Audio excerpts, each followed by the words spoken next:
Islam adalah agama yang lengkap, mengatur segala aspek kehidupan. Aspek penting dalam Islam yang tidak dapat dilepaskan adalah ibadah dan muamalah. Ibadah dan muamalah adalah hal yang sangat penting dalam mengenai agama Islam.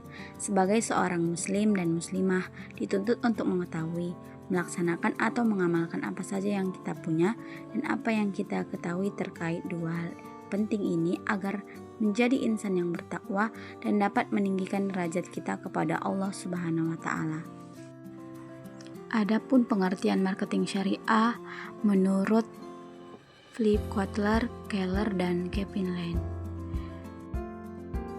Pemasaran adalah fungsi organisasi dan seperti kemampuan untuk menciptakan komunikasi, memberikan nilai kepada pelanggan, dan untuk mengelola hubungan baik dengan pelanggan.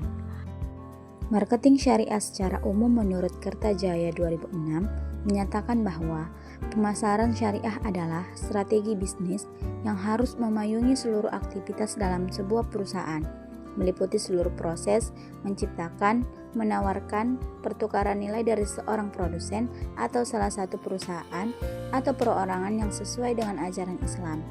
Jadi, marketing syariah atau pemasaran syariah adalah penerapan suatu disiplin bisnis strategi yang sesuai dengan nilai dan prinsip syariah. Pemasaran syariah dijalankan berdasarkan konsep keislaman yang telah diajarkan oleh Nabi Muhammad SAW. Konsep pemasaran syariah.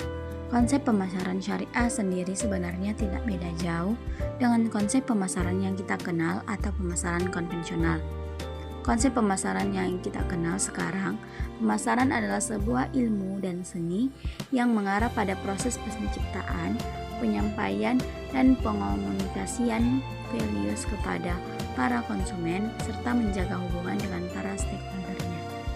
Namun, pemasaran sekarang menurut Hermawan juga ada sebuah kekeliruologi yang diartikan untuk membujuk orang belanja sebanyak-banyaknya atau pemasaran yang pada akhirnya membuat kemasan sebaik-baiknya padahal produknya tidak bagus atau dengan segala cara membujuk orang mau belanja. Sedangkan marketing atau pemasaran syariah mengajarkan pemasaran untuk jujur pada konsumen atau orang lain. Nilai-nilai syariah mencegah pemasaran terperosok pada keliruologi karena ada nilai-nilai yang harus dijunjung oleh seorang pemasar. Dalam hal teknisnya pemasaran syariah, salah satunya terdapat syariah marketing strategi untuk memenangkan mind share dan syariah marketing value untuk memenangkan heart share. Syariah marketing strategi melakukan segmenting, targeting, dan positioning marketing dengan melihat pertumbuhan pasar, keunggulan kompetitif, dan situasi persaingan sehingga dapat memenangkan mind share. Sedangkan syariah marketing value melihat brand sebagai nama baik yang menjadi identitas seseorang atau perusahaan sehingga contohnya perusahaan yang mendapatkan best customer service dalam bisnisnya sehingga mampu mendapat share share. Karakteristik marketing syariah. Yang pertama ada teitis atau rabbaniyah. Jiwa seorang syariah marketer meyakini bahwa hukum-hukum syariat yang teitis atau bersifat ketuhanan ini adalah yang paling adil, paling sempurna, paling selaras dengan segala bentuk kebaikan, paling dapat mencegah segala bentuk kerusakan, paling mampu mewujudkan kebenaran, memusnahkan kebatilan, dan menyebarluaskan kemaslahatan. Oleh sebab itu, semua insan harus berperilaku sebaik mungkin, tidak berperilaku licik, suka menipu, mencuri milik orang lain, suka memakan harta orang lain dengan cara yang batil, dan sebagainya. Nilai rabbaniyah ini sudah melekat atau mendera daging dalam pribadi setiap muslim, sehingga dapat mencegah dari perbuatan-perbuatan yang dilarang oleh syariat Islam. Yang kedua ada etis atau ahlakiyah.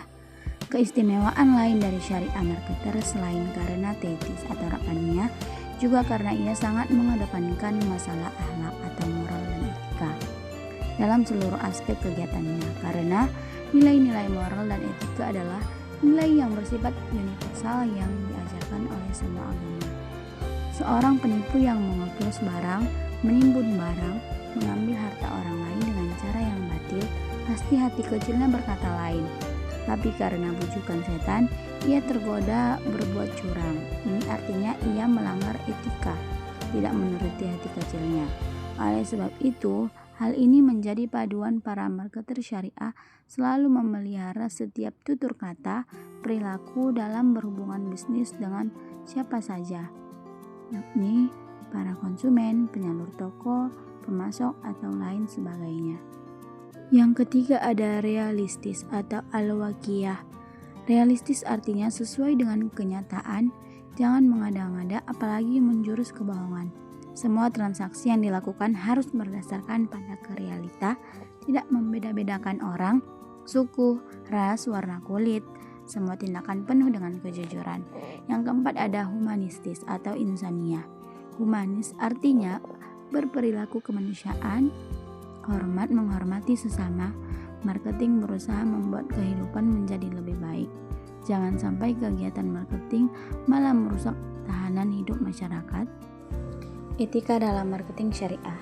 Ada 9 etika pemasar yang akan menjadi prinsip-prinsip bagi syariah marketer dalam menjalankan fungsi-fungsi pemasaran, yaitu pertama, memiliki kepribadian spiritual atau takwa.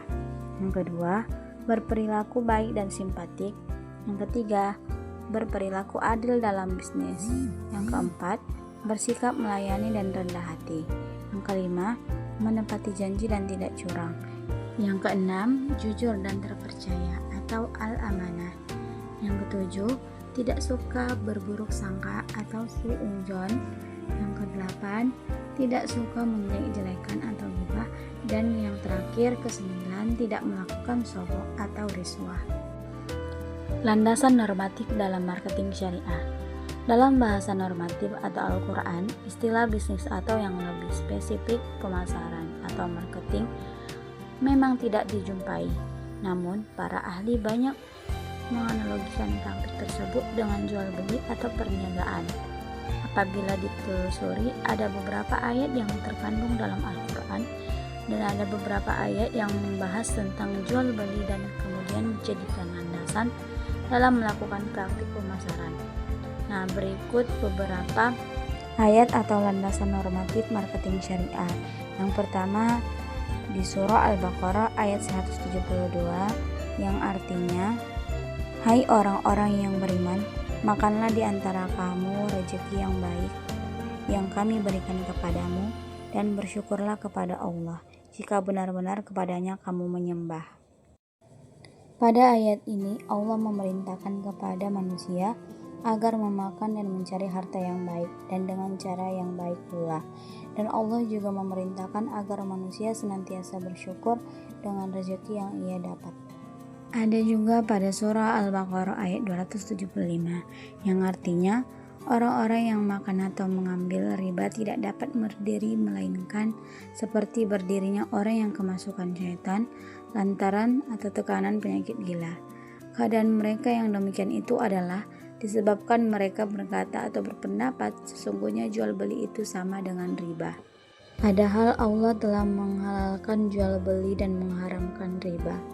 Orang-orang yang telah sampai kepadanya larangan dari Tuhannya, lalu terus berhenti dari mengambil riba, maka baginya apa yang telah diambilnya dahulu atau sebelum datang larangan dan urusannya atau berserah kepada Allah. Orang yang kembali atau mengambil riba, maka orang itu adalah penghuni-penghuni neraka, mereka kekal di dalamnya. Terdapat juga pada surah An-Nisa ayat 29 yang artinya, "Wahai orang-orang yang beriman, janganlah kamu saling memakan harta sesama kamu dengan cara yang batil, kecuali dengan perdagangan yang kalian saling ridhoi. Dan janganlah kalian membunuh diri-diri kalian, sesungguhnya Allah itu Maha Penyayang kepadamu."